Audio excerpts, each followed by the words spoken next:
Hey everyone, welcome back to the channel and welcome to episode 9 of our Temperament series. If you have been following along, you already know that we have been unpacking the unique traits of each personality type, the good, the great, and yet the not so great. Today we are talking about the weaknesses of the phlegmatics.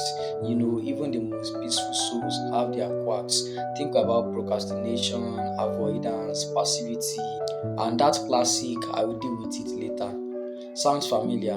Yep, we are getting there. Now, don't worry, this is not about judgment, it's about awareness, growth, and learning how to turn those weak spots into areas of strength. Because let's face it, no one is really perfect, and that's what makes this journey so real. So, grab your snack, take a deep breath, and let's dive into the real talk on what phlegmatics struggle with and how to grow through it.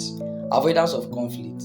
Phlegmatic individuals tend to withdraw or shut down in the face of confrontation. They may go along with things they disagree with just to keep the peace, avoiding necessary conversations that would lead to growth or resolution. This can lead to unresolved issues, internal resentment, and passive aggressive behavior.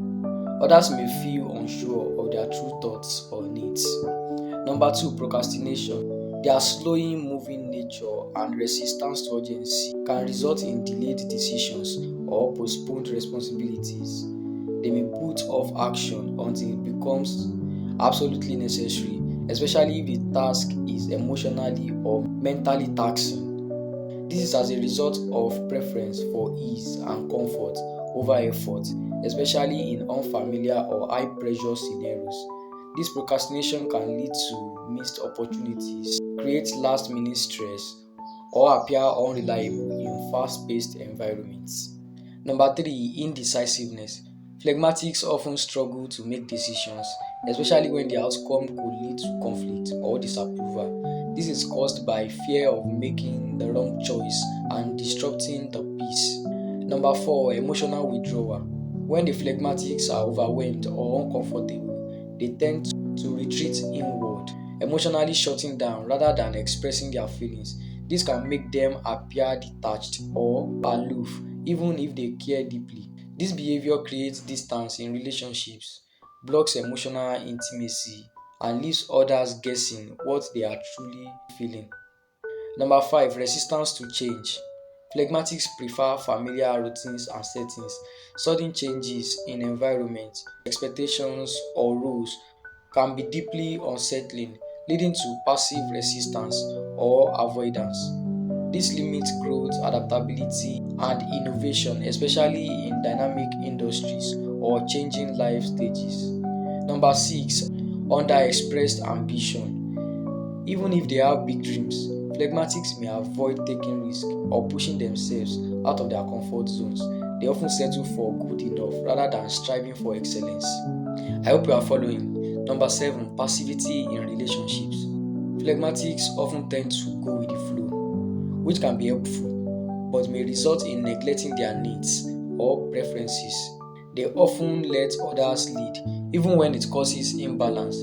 It builds one sided dynamics, erodes self identity, and may lead to quiet resentment over time. Number eight, lack of assertiveness. Phlegmatics struggle to say no, set boundaries, or ask for what they need. They often remain silent when disrespected or overburdened. This is a desire to be liked, avoid confrontation, and not cause discomfort to others.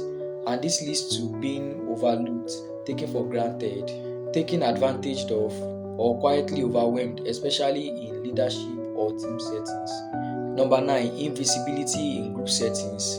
Phlegmatics often blend into background and hesitate to share opinions or take initiative.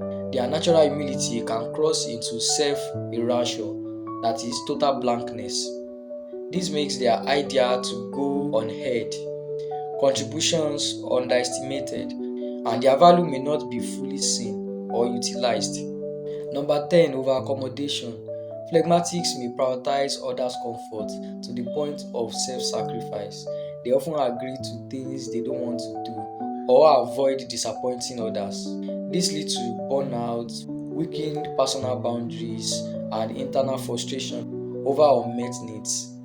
Number 11, avoidance of responsibility in leadership.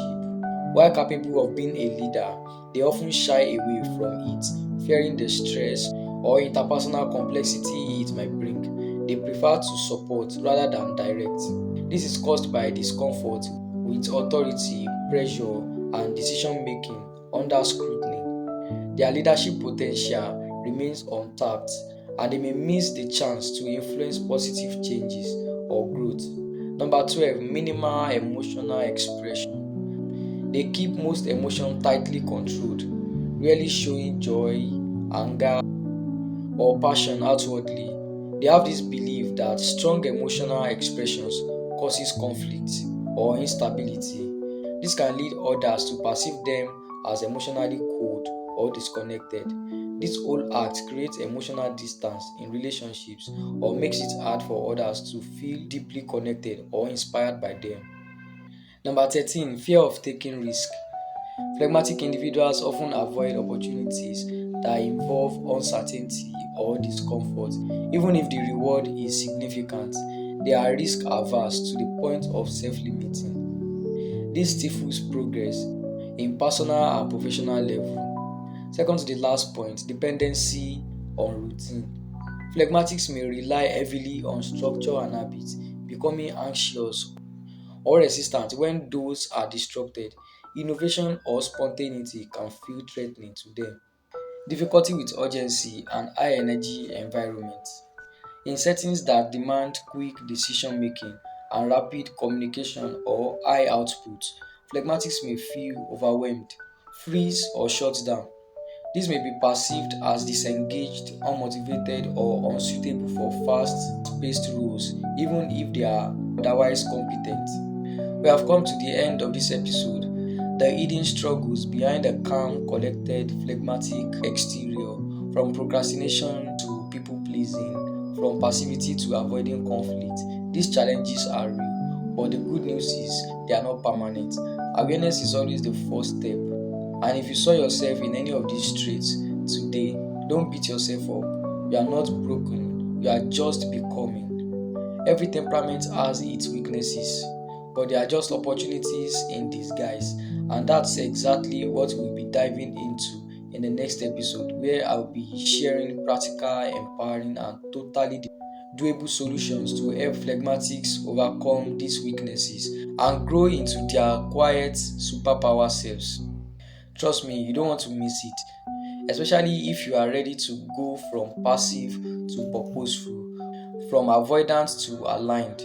Growth is coming, and I'll be right here to work with you. So make sure you are subscribed, hit the like button, and drop a comment if you have ever wrestled with that classic phlegmatic I'll do it later mindset. You are definitely not alone. Thanks for watching, and I will see you in the next episode where we turn challenges into change. Bye.